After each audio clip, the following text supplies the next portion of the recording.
سونے کے بھاری سیٹ کہیں نہیں تھے، نہ اس کا کوئی جوڑا سویٹر شال، کچھ بھی نہ۔ وہ غم و غصے سے پاگل ہو گئی۔ سونے کے سیٹ کی قیمت لاکھوں روپے میں تھی۔ وہ اس جہنم میں نہیں رہے گی، یہی سوچ کر تو وہ کمرے میں آئی تھی۔ یہ سونا اس کے لیے کل سرمایہ تھا۔ ارمش غصے سے نکلتے ہوئے شبانہ کے پاس جا کھڑی ہوئی، جو صحن میں دھوپ سینک رہی تھی۔ میرے سونے کے سیٹ آپ نے لیے ہیں بھابھی؟ اس کی آواز بلند تھی۔ شبانہ اس کی بلند آواز پر اٹھ کر بیٹھی، کھا جانے والی نظروں سے ارمش کو دیکھا تھا۔ شبانہ کے تن من میں آگ لگ گئی۔ ہمیشہ اسے گردن جھکائے غلاموں کی طرح دیکھا تھا، لیکن آج اس سے برداشت نہیں ہو رہی تھی۔ ہم کو نہیں پتا کس سیٹ کی بات کر رہا ہے تم، شبانہ کو ضبط کرتے ہوئے کہنے لگی۔ جھوٹ مت بولیں بھابھی، خدا کے قہر سے ڈریں، میرا سب کچھ پہلے ہی لوٹ لیا ہے آپ لوگوں نے، اور اب میرے کپڑے اور سونے کا سیٹ بھی لے لیا۔ ارمش کی سانسیں بری طرح پھول رہی تھی۔ کیا لوٹا ہم نے تمہارا؟ بتاؤ۔ ہم نے تمہیں رہنے کو ٹھکانہ دیا اور اب تم ہمیں آنکھیں دکھا رہا ہو؟ شبانہ چارپائی سے کھڑی ہوئی۔ باہر سے آتے شور سے جلال کی آنکھ کھل چکی تھی۔ وہ کمرے سے نکلتے صحن میں آیا۔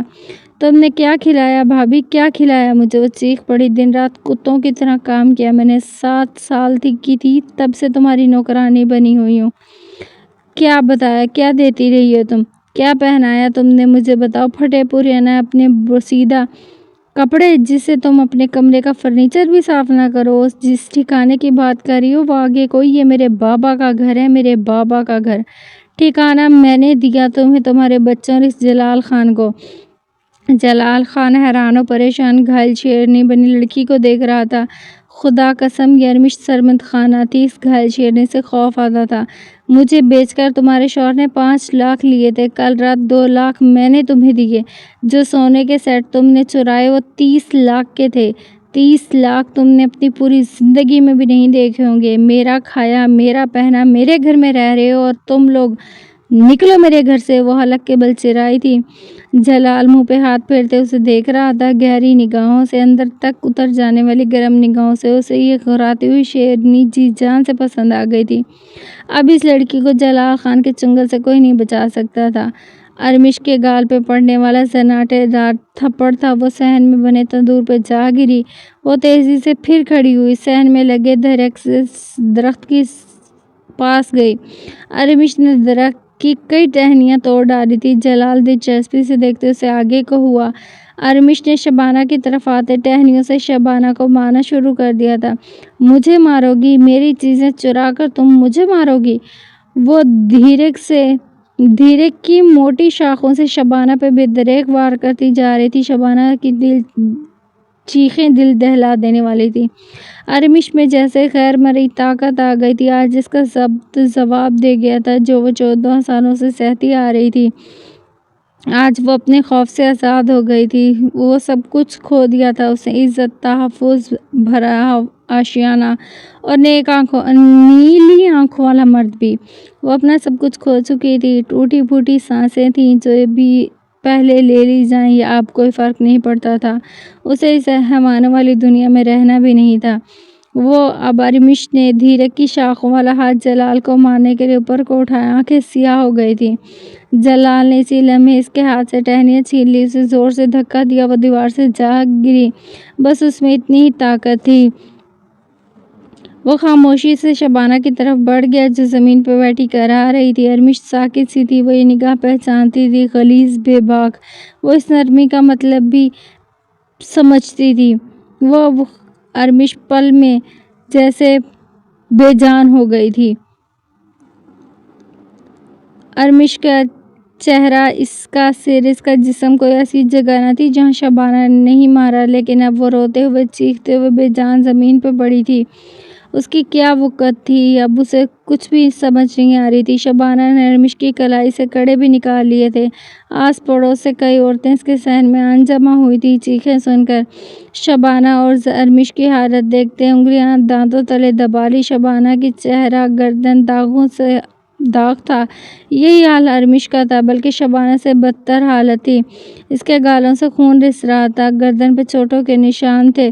اس کے شوہر نے اسے بدکاری کرتے دیکھا اور طلاق دے کر اسے نکال دیا۔ میرے شوہر پہ ڈولے ڈال رہی تھی، ہم نے خود دیکھا۔ جلال کے آگے پیچھے پھرتے اسے ادائیں دکھا رہا تھا۔ یہ شبانہ نے زمین سے اٹھتے تھوک پھینکا تھا۔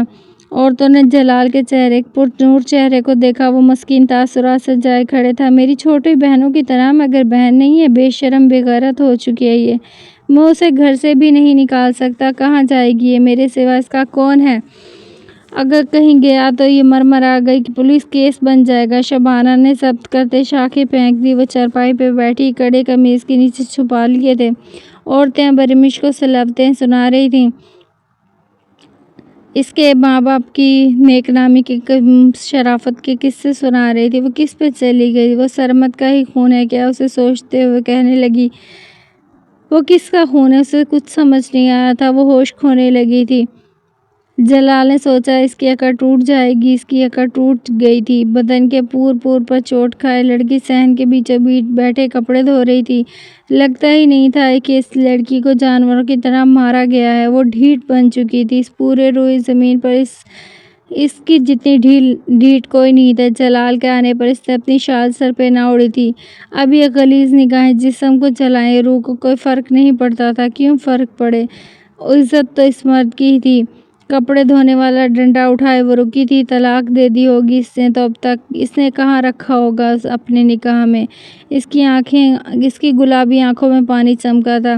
جن چوٹوں میں درد نہیں ہو رہا تھا وہی چوٹیں درد کرنے لگی تھی۔ اس نے پوری قوت سے ڈنڈا کپڑوں پر مارا۔ وہ جین جان لگا کر کپڑوں کا میل نکالتی رہی۔ کپڑے دھونے کے بعد اب وہ تندور میں روٹیاں لگا رہی تھی۔ تندور میں جلتے بھانبڑ تاریک رات کو روشن کر گئے۔ وہ پیڑے بناتی پرات میں رکھتی جا رہی تھی۔ شال اتار کر ایک سائیڈ پہ رکھ گئی۔ سیاہ گھنے بال جوڑے میں لپیٹ لیے، پنجوں کے بل بیٹھے وہ روٹیاں تندور میں لگا رہی تھی۔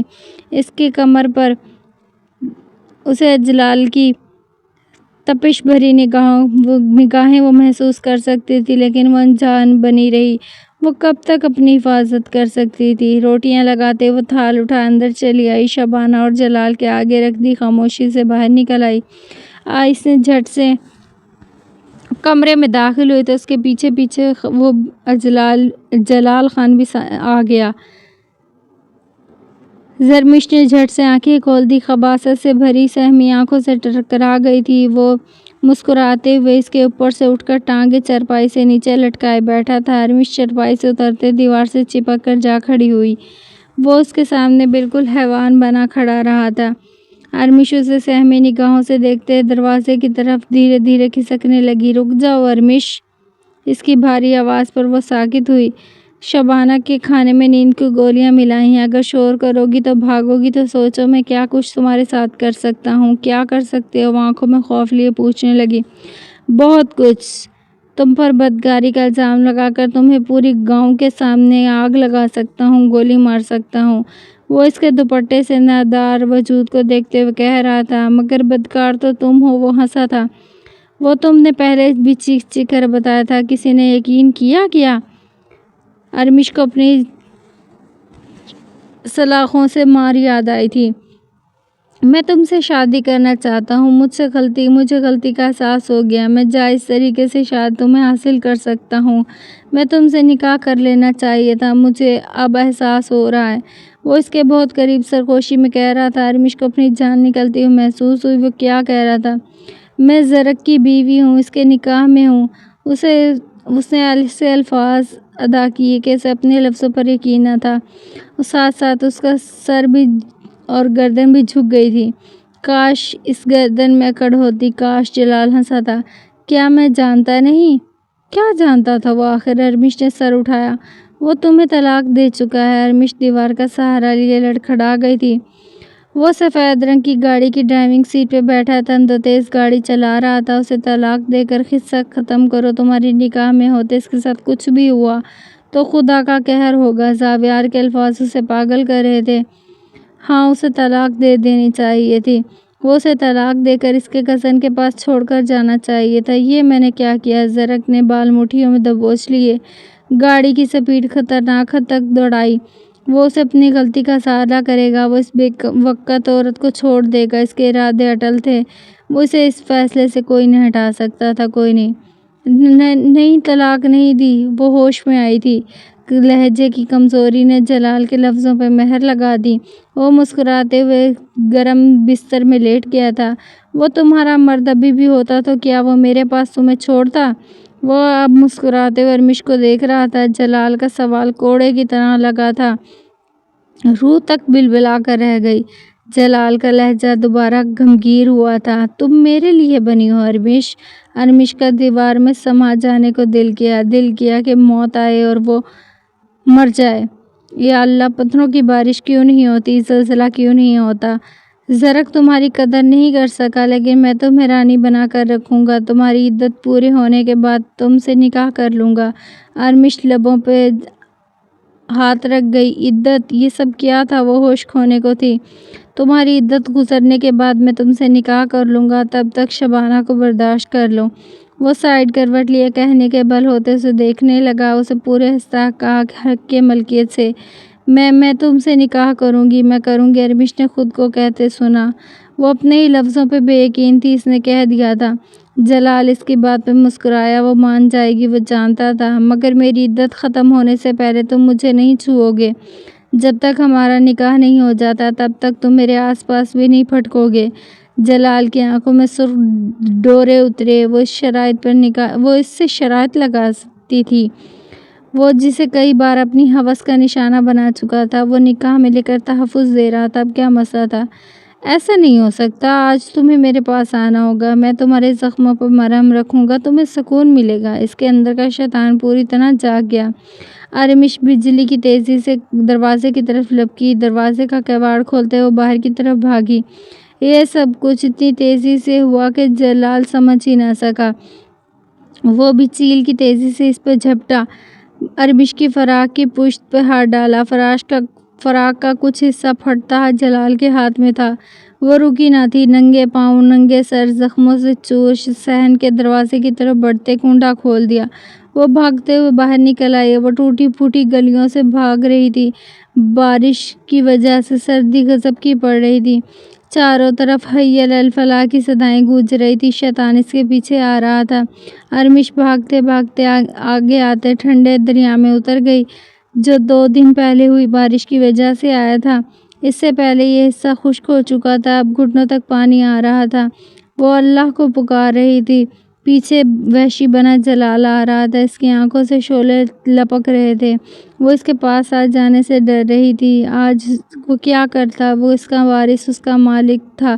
وہ اس سے پکار رہی تھی، خدا کو پکار رہی تھی۔ ہر طرف خاموشی تھی، ہر طرف اندھیرا تھا، کچھ نظر نہیں آتا تھا، وہ بس بھاگتی جا رہی تھی۔ اچانک اسے دھند میں کوئی کھڑا ہوا نظر آیا، وہ پہچان نہ پائی۔ میری مدد کرو، خدا کے لیے میری مدد کرو۔ وہ اس ہیولے کے قدموں میں گر گئی۔ یکدم بجلی چمکی، وہ ہیولا پوری طرح مجسم ہوا۔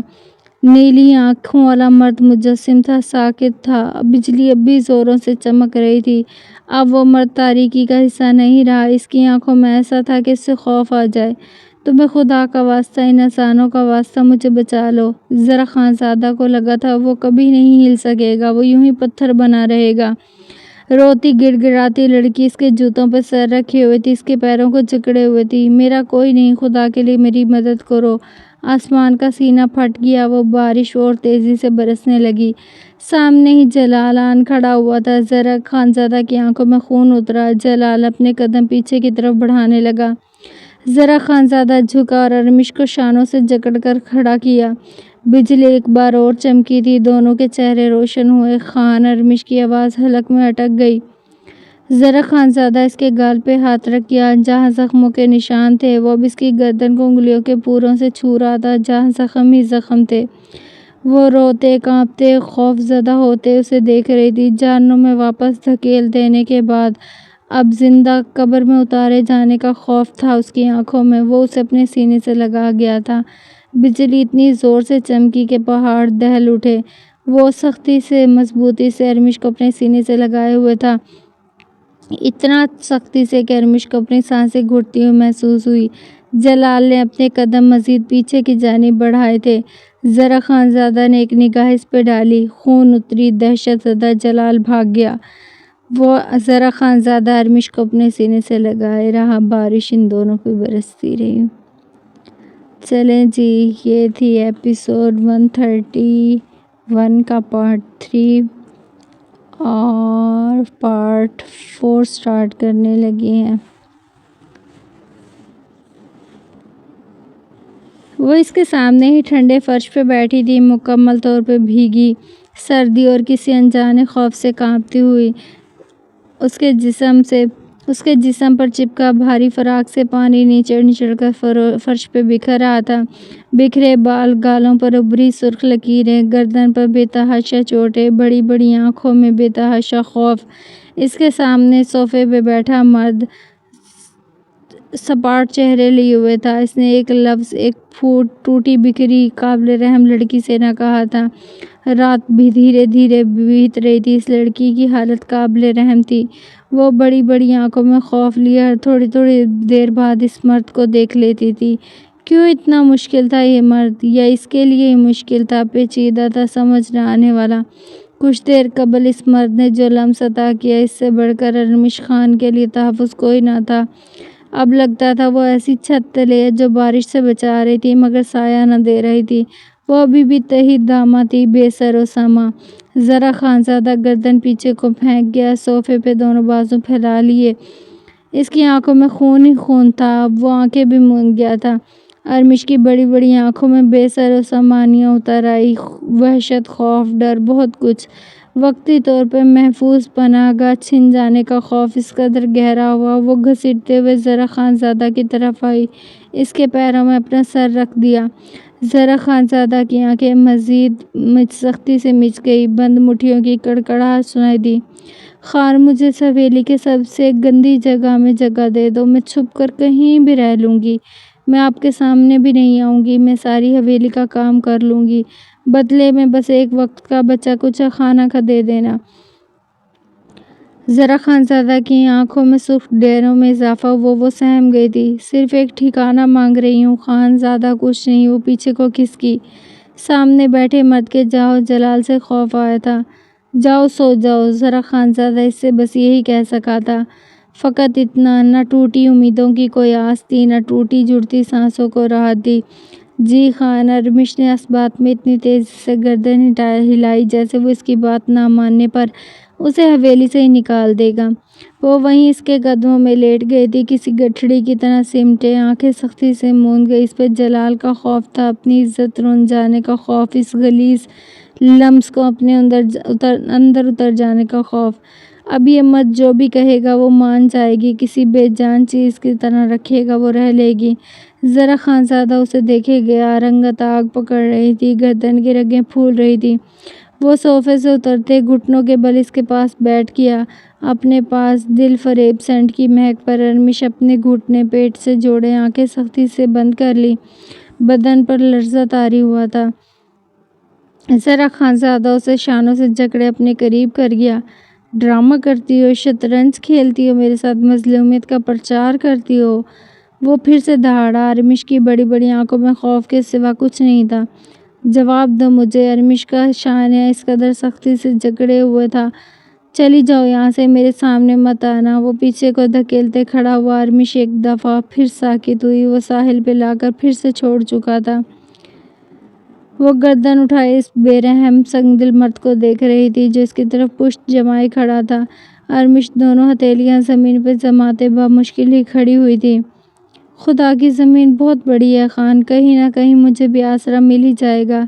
جس خدا نے مجھے جلال سے بچایا وہ مجھے آگے بھی بچاتے آئے گا۔ مجھے انسانوں کی بستی میں کسی حیوان کی ضرورت نہیں، ارمش نے سختی سے کہا، مگر آواز میں آنسوؤں کی آمیزش پر قابو نہ پا سکی تھی۔ اگر یہی سب کچھ کرنا تھا تو مجھے امید کا سرا کیوں تھمایا؟ اب وہ روتے ہوئے پوچھ رہی تھی، آنسوؤں پر بند باندھتی بھی تو کیسے؟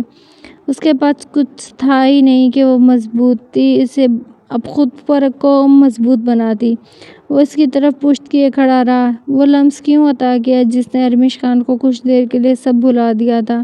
آپ مجھے سینے سے لگائے کھڑے تھے، میرے لیے یہ بھی بہت تھا۔ اس نے پرسوز ہچکی لی۔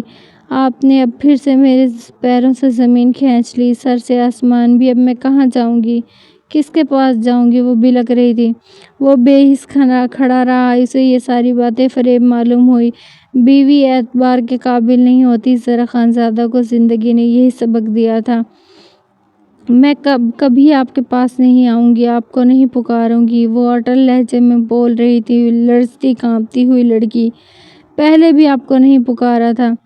ارمش سرمد خان کی کتاب کے پنوں میں کسی زرع خان زادہ کا کوئی نام نہیں۔ میری کہانی میں آپ نہیں سنا آپ نے؟ وہ ہضیانے چیخی اور کمرے سے نکل گئی۔ زرع خان زادہ صوفے پہ بیٹھا سر ہاتھوں میں گرا گیا۔ نگاہوں کے سامنے کسی ارمش کا وجود نہ تھا، اس کی آنکھوں کے سامنے کوئی تھا تو صرف زنیشہ شاہ۔ زنیشہ شاہ کو پاگل ہوتے وہ اب گالیاں دے رہا تھا۔ منظر بدل گیا، وہ پشیمانی سے کھڑا تھا۔ زنیشہ شاہ رو رہی تھی، اسے بتا رہی تھی اس کی کتنی بے عزتی کر چکا ہے وہ، اسے صرف اپنی ایلیگن کی وجہ سے۔ وہ بتا رہی تھی وہ ذہنی مریض ہے۔ وہ سر ہاتھوں میں گرائے رہا، وہ شاکڈ تھا۔ وہ کیسے سب کچھ کر سکتا تھا؟ منظر پھر سے بدل گیا۔ اس کی باہوں میں اس کی بیوی پڑی تھی، برہنہ جسم، چہروں پر تشدد لیے۔ یہ سب کچھ کرنے والا کوئی اور نہیں، وہ خود تھا۔ زنیشہ شاہ کے ساتھ ریپ وہ کر چکا تھا، وہ اس کی بیوی روتے ہوئے اسے بتا رہی تھی۔ اسے سب کچھ منظر اب دھندلے دھندلے اس کی آنکھوں کے سامنے آ رہے تھے۔ ایک دم اس کی آنکھوں میں خون اتر آیا، مٹھیاں زور سے بجھ گئیں۔ اسے جلال یاد آیا جس نے اس کی عزت کو لاوارث سمجھ کر ہار ڈالا۔ کیا ارمش سرمد خان لاوارث تھی؟ کیا اس کا کوئی نہ تھا؟ وہ اپنی خون اتری آنکھیں خیر مرئی نقطے پہ جما گیا۔ خدا کے لیے میری مدد کرو۔ وہ ایک جھٹکے سے کھڑا ہوا۔ ارمش سرمد خان کا شوہر تھا، وہ اس کا وارث تھا۔ اس پوری کائنات میں زرع خان زادہ اس کے لیے تھا۔ وہ کمرے سے نکل آیا، سارے فلٹر اتر گئے، ساری دھول مٹی ختم ہو چکی، دھند چھٹ گئی۔ وہ تیز تیز قدموں سے زینے اتر رہا تھا، بھاری مردانہ شال چھانوں سے ہوتی زینوں کو چھو رہی تھی۔ وہ تیز تیز قدموں سے راہداری طے کر رہا تھا۔ لکڑی کا بھاری دروازہ کھولتے، دونوں ہاتھوں سے کھولتے وہ باہر آیا۔ لمبا ترین ڈرائیو وے طے کرتے وہ کھلے آسمان تلے آیا۔ بارش اب بھی ہو رہی تھی۔ زرع خان زادہ نے قمیض کی جیب سے موبائل نکال کر بادشاہ کا نمبر ڈائل کیا۔ جلدی سے پہنچو، ہاں ابھی اسی وقت۔ وہ سختی سے کہتا ہوا فون واپس جیب میں ڈال گیا۔ اس برستی بارش میں زرع خان زادہ اپنی گاڑی میں بیٹھے گیٹ سے نکل گیا۔ اس سفید رنگ کی گاڑی خطرناک حد تک سپیڈ بڑھائے ہوئے تھا۔ اس کی نظریں مسلسل کسی کی متراشی تھی، کبھی دائیں کبھی بائیں۔ اس کے پیچھے بادشاہ خان کی بھی گاڑی آ رہی تھی۔ زرع خان زادہ نے فون سے بادشاہ کا نمبر ڈائل کیا۔ کہیں بھی کوئی لڑکی نظر آئے مجھے آگاہ کرنا، وہ سختی سے حکم دیتے فون ساتھ والی سیٹ پہ اچھال گیا۔ گاڑی ایک بار پھر سڑکوں پر دوڑ رہی تھی۔ کبھی ان ٹوٹی پھوٹی سڑکوں سے اسے ایسے لگتا گاڑی کسی بھی وقت کھائی میں جا گرے گی۔ اسے اپنی موت سے کھیلتے بس ایک ہی وجود کو تلاش کر رہا تھا، ایک وجود کو، ایک بے بس لڑکی کو۔ وہ اسے نظر آ گئی۔ وہ اسی لمحے گاڑی روک گیا۔ زرع خان زادہ کو اپنی جان نکلتی محسوس ہوئی۔ وہ دائیں طرف آتے بلند و بانگ پہاڑ کی چڑھائیوں پر چڑھ رہی تھی۔ اس وقت وہ کافی اونچائی پہ تھی۔ اب پھر سے میرے پیروں سے زمین کھینچ لی، سر سے آسمان۔ میں کہاں جاؤں گی؟ میں کس کے پاس جاؤں گی؟ ارمش کے روتے ہوئے لفظ زرع کے سماعتوں میں گونجے۔ پاگل لڑکی اتنی اونچائی پہ کیا کر رہی ہے؟ وہ بھی تیزی سے اس کے پیچھے چڑھنے لگا تھا۔ ارمش کا پیر پھسلا، اس نے چیختے ہوئے خود کو سنبھالتے ہوئے پیچھے مڑ کر دیکھا۔ اس کے پیچھے دو مرد آ رہے تھے۔ ان مردوں کو نہ پہچان سکی وہ، اتنی دور سے نہیں پہچان سکی تھی۔ اسے بھی یہ حیوان لگے تھے۔ وہ چیختے ہوئے تیزی سے اوپر کی جانب بڑھنے لگی۔ اللہ اللہ میں کہاں جاؤں گی؟ زرع خان زادہ اس کے اتنی تیزی سے اوپر چڑھنے پر جھنجلا گیا۔ مرنا ہی تھا تو یہاں سے بھی کود کر مر سکتی تھی، اس سے زیادہ اوپر کیوں جا رہی تھی؟ وہ روتے کانپتے فریادیں کرتے مزید اونچائی پر چڑھتی جا رہی تھی۔ دشوار ترین گھاٹیاں جن پہ ابھی پھسلی، بارش کی وجہ سے اور پھسلن ہو رہی تھی۔ زرع خان زادہ مزید تیزی سے اس کے پیچھے پھسلنے لگا۔ وہ کچھ غلط نہ کر ڈالے، اس کی سانسیں اٹک رہی تھی۔ وہ اب ایک ہی جگہ پہ ٹک کر کھڑی ہو گئی، ایک کنارے پر رکے نیچے کی طرف جھانک رہی تھی جہاں کھائیاں تھیں۔ بادشاہ جلدی سے اوپر کی طرف چڑھو۔ زرع خان زادہ پھولتی سانسوں کے ساتھ گرجتے کہنے لگا۔ وہ بہترین کلائمبر تھا، زاویار کے ساتھ سارا بچپن اس نے پہاڑوں پر چڑھتے ہوئے گزارا تھا، لیکن اب اس کے لیے بہت مشکل ہو رہا تھا۔ مگر یہ دھان پان سی نظر آتی لڑکی کیسے اتنی اوپر چڑھ گئی؟ وہ حیران ہوا۔ ارمش ساکت وجود لیے نیچے جھانک رہی تھی۔ نیچے اندھیرا تھا، سکوت تھا۔ وہ یہاں سے کود جاتی تو کسی کو اس کی لاش تک نہ ملتی۔ اس نے اپنا ایک پیر آگے کو بڑھایا۔ موت کا خوف ایک دم اس کی ہڈیوں میں جمنے لگا تھا۔ موت سے زیادہ ہیتناک کچھ نہ تھا۔ میں تم سے نکاح کر لوں گا، جلال کے لفظ سماعتوں میں گزرے۔ اس نے اپنا پیر اور نیچے کیا۔ آج تمہیں میرے پاس آنا ہوگا، میں تمہارے زخموں پر مرہم رکھوں گا، تمہیں سکون ملے گا۔ وہ اور آگے بڑھی، اپنا پیر اور نیچے کیا۔ جلال کا نوچنا یاد آیا، ہڈیاں توڑ ڈالی تھی اس نے۔ ارمش آنکھیں موند گئی۔ ایسے موت سے ملنا زیادہ آسان تھا۔ ڈرامہ کرتی ہو، میرے ساتھ مظلومیت کا پرچار کرتی ہو۔ سماعتوں کو چیر دینے والی کچھ اور آوازیں سنائی دی۔ اس بار لوہے کی سلاخ سے مرنے والی مار سے زیادہ درد ہوا تھا۔ وہ کچھ اور آگے بڑھی، اپنا پیر اور نیچے کیا۔ اب وہ موت کو گلے لگانے کو تیار تھی۔ مرتے وقت ایک لمس یاد آیا جو کچھ دیر قبل زندگی لگا تھا۔ وہ دھڑکتا سینہ، وہ محفوظ آغوش۔ ارمش کی آنکھوں سے بہتے آنسوؤں میں اضافہ ہوا۔ بس ایک آخری پکار۔ وہ اپنے دونوں پاؤں نیچے کر گئی۔ موت، بس موت۔ موت کو گلے لگانے کی چاہ لیے لڑکی نے رفتہ رفتہ آنکھیں کھولی۔ وہی دھڑکتا سینہ، وہی گرم آغوش، وہی محفوظ پناہ گاہ، وہی تحفظ بھرا لمس۔ وہ آنکھوں میں بے پناہ تحیر لیے اس مرد کو دیکھ رہی تھی جو مضبوطی سے اسے خود میں سمائے ہوئے تھا۔ وہ اس کی آنکھوں میں دیکھتے اس کی پشت کو سختی سے جکڑے ہوئے تھا۔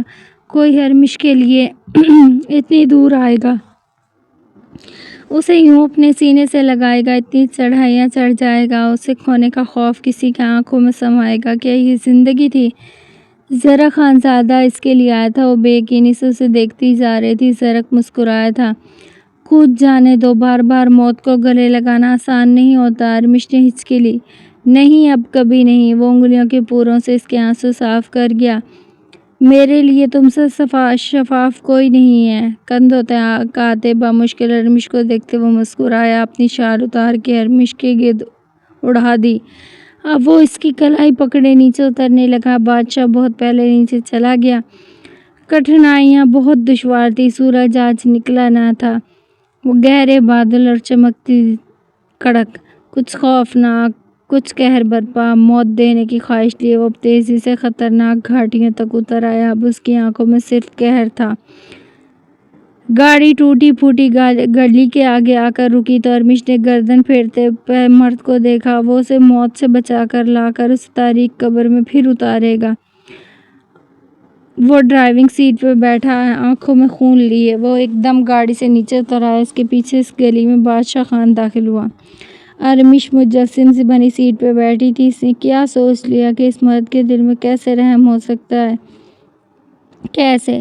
ارمش نے ڈیش بورڈ پہ پڑی پسٹل اٹھا لی۔ وہ بھی گاڑی سے اتر آئی۔ گلی کے ایک کونے پہ کھڑے زرق خانزادہ پہ پسٹل تان لی، آنکھوں میں شرارے لیے۔ لڑکی آج اس مرد کا خون کر دینا چاہتی تھی۔ زرق خانزادہ آنکھوں میں نرم تاثرات لیے ارمش کی طرف بڑھا۔ وہ پیچھے کو ہوتے سر دائیں بائیں میں ہلانے لگی، ٹریگر پر انگلی مضبوط کی، کلک کی آواز کے ساتھ اچھلی۔ زرق خانزادہ اس کے سامنے کھڑا ہتھیلی پھیلائے ہوئے تھا۔ اس کی ہتھیلی پہ گولیاں دھری تھیں۔ عورتوں پہ مجھے یقین نہیں ہے، بیویاں خطرناک شے ہیں۔ اب وہ ارمش سے پسٹل لیتے اسے لوڈ کرنے لگا۔ وہ گردن پھیرتے بادشاہ خان کو اشارہ کیا۔ وہ صحن کی دیوار سے اندر کود گیا۔ اندر جاتے دروازہ کھولا۔ زرق خانزادہ مجسم بنی ارمش کی کلائی پکڑے کھلے دروازے سے اندر داخل ہوا۔ بادشاہ خان اندر سے دروازہ پھر بند کر گیا تھا۔ وہ ارمش کے کانپتے بدن کو بازو کے حلقے میں لیے کمرے کی جانب بڑھا جہاں پہ جلال اور شبانہ گہری نیند سو رہی تھی۔ زرق کے اشارے پہ بادشاہ خان نے دروازہ ہچکی سے بند کیا۔ جب دوسرے کمرے کا دروازہ کھولا تو سامنے جلال لحاف سینے تک تانے سو رہا تھا۔ ارمش خوف سے زرق کے سینے میں سما گئی۔ نہیں خان، خدا کے لیے مجھے اس درندے کے پاس چھوڑ کے مت جانا، وہ سسکتے ہوئے سرگوشی کر گئی۔ زرق نے گردن پھیرتے ہوئے بادشاہ خان کو ایک نگاہ دیکھتے ہوئے اسے کمرے سے باہر رہنے کا حکم دیا۔ وہ اس بات میں سر ہلا گیا۔ زرق ارمش کے لیے کمرے میں داخل ہوا اور کمرے کو اندر سے کنڈی لگا لی۔ ارمش بے حال سی زمین پہ بیٹھتی چلی گئی، دماغ سائیں سائیں کر رہا تھا۔ زرق خانزادہ کیا کرنا چاہتا ہے وہ ابھی تک سمجھ نہ پائی۔ وہ دیوار کے ساتھ کھڑے سوئے ہوئے جلال کو دیکھتے اپنی پسٹل پر سالائن سر چڑھا رہا تھا۔ ارمش اس کی آنکھوں میں خون دیکھ سکتی تھی۔ اسے اس مرد سے بس خوف آتا تھا۔ جلال پہ پسٹل تان گیا۔ جبڑے بھیجتے سے سوئے جلال پہ کئی فائر کر دیے تھے۔ جلال کا جسم لمحوں میں ٹھنڈا پڑ گیا، اسے چیخنے تک کا موقع نہ ملا۔ ارمش کا وجود مزید بے جان ہو گیا تھا۔ شل و ساکت اسے اب اس مرد سے خوف آ رہا تھا۔ وہ ارمش کی جانب آیا، اسے بازوں سے جکڑے کمرے سے نکل آیا۔ واشا بھی زرک کے پیچھے پیچھے اس گھر سے نکل آیا تھا۔ زرک نے ارمش کے شل ہوئے وجود کو نرمی سے گاڑی میں بٹھایا اور گاڑی واپس موڑ لی تھی۔ بارش ابھی بھی برس رہی تھی۔ سامنے اب سڑک تک آتے آتے سورج نکل آیا۔ اب چمکتی دھوپ تھی، ایسا لگتا تھا بارش کبھی ہوئی ہی نہیں۔ تبریز خان کی گاڑی کے سامنے آنن فانن دو گاڑیاں آ کر رکی۔ اس میں نقاب کیے کئی آدمی اترے تھے۔ نقاب چڑھائے زارون قریشی کی آنکھیں مسکرائی تھیں۔ اگلی سیٹ پہ بیٹھے وہ تبریز خان کے دو آدمیوں کی ٹانگوں پہ بے دریغ فائر کر چکے تھے۔ اب وہ فائر کرتا ہوا زارون قریشی نے گاڑی کا دروازہ کھولتے ہوئے تبریز خان کو کالر سے پکڑے اسے باہر نکال لیا۔ اب سب ختم تبریز خان، انجام بہت قریب ہے۔ اس نے اپنی پسٹل تبریز کی پیشانی پہ رکھی۔ تبریز سے پسٹل وہ پہلے ہی چھین چکا تھا۔ تبریز کی آنکھوں میں مر جانے کا خوف تھا۔ وہ لوگ اسے اب گھسیٹتے ہوئے گاڑی میں ڈال کر لے جا چکے تھے۔ گھپ اندھیرا، اس کا وجود رسیوں سے باندھا گیا تھا، اس کی گردن آگے کو ڈھلکی ہوئی تھی۔ گھپ اندھیرے میں بھی وہ وجود نظر آتا تھا جو اندھیرے میں بھی چمکتا تھا، مگر کرسی پہ اس کا وجود بے بس جکڑا ہوا تھا۔ اس کی آنکھیں بند تھیں۔ دھیرے دھیرے جب اس کی آنکھیں کھلی تو ان میں خوف و بے یقینی تھا۔ اس کا جسم بالکل شل ہوا تھا، کپ کپی تاری ہوئی تھی۔ اسے اندھیرے میں کچھ سجھائی نہیں دیا، کچھ دکھائی نہیں دیا، بس اتنے یاد تھا کہ اسے سر پہ کوئی بھاری چیز ماری تھی، پتہ نہیں کس نے، مگر اسے یاد نہیں۔ اسے اپنے اندھیرے میں خون جمتا ہوا محسوس ہوا اپنے جسم میں۔ اسے اپنی سنسناتی انگلیاں پیٹ پہ رکھ دیں، اسے اپنے جسم سے جان نکلتی ہوئی محسوس ہوئی۔ یکدم لکڑی کا بوسیدہ دروازہ کھلا، ٹارچ کی روشنی اس کے چہرے پہ پڑی۔ کرسی پہ بندھے وجود کے اپنے اندر جیسے ٹھنڈی لہر اترتی ہوئی محسوس ہوئی۔ اس کا جسم بے جان ہونے لگا۔ وہ آہستگی سے چلتا اس کے سامنے آن کھڑا ہوا۔ نقاب میں اس کی آنکھیں چمک رہی تھی۔ یہ آنکھیں تو زارون قریشی کی طرح تھیں۔ زارون قریشی کے ساتھ ایک اور مرد آن کھڑا ہوا، لمبا چوڑا سا، جس کی آنکھوں میں خون اترا ہوا تھا۔ ان دو مردوں کی آنکھوں میں صرف خون تھا۔